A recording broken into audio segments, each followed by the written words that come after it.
Good morning, evening, or afternoon, whichever one's going on for you at this current point in time. Really quick, I wanted to make a follow-up video for aerators because that last video where you saw me plumbing in the washing machine to the sink supply, I did change out the aerator for them. This is a 2.2 GPM or gallon per minute aerator that's in here, but I did give them the 1.5 because you want to save some water, and also in a second you're going to see what they had before to what I gave them.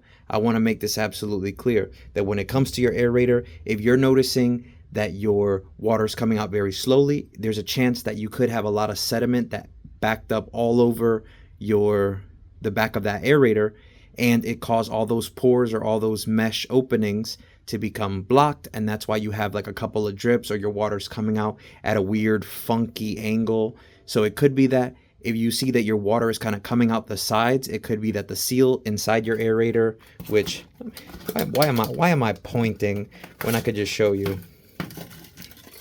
Come on.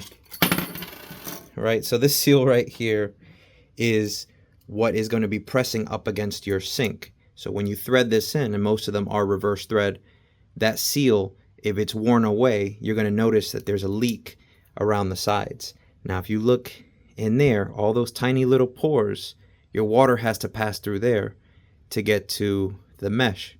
Now, typically with higher quality ones, you're going to see metal mesh. Other times you see plastic, and there's not a big deal there, but usually these last longer. Yes.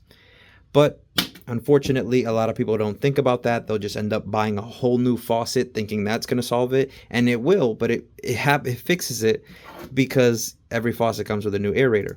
So that's gone. There are aerators that are 55/64, which is like the standard size for threads, or you may need a aerator tool to remove your size. Again, there are inner or outer types of. See that? How this one's slightly smaller than this one? These are for outer, these are for inner. So you might need an aerator tool. Again, nothing fancy. You can go get the plastic ones. I just needed something that's more heavy duty. But always be prepared because you never know when a leak goes. And the worst thing is plumbing issues that have to wait. The longer you wait with plumbing issues, the longer you're going to have water damage. So check out the result after I put on a new aerator, and maybe this is going on for you.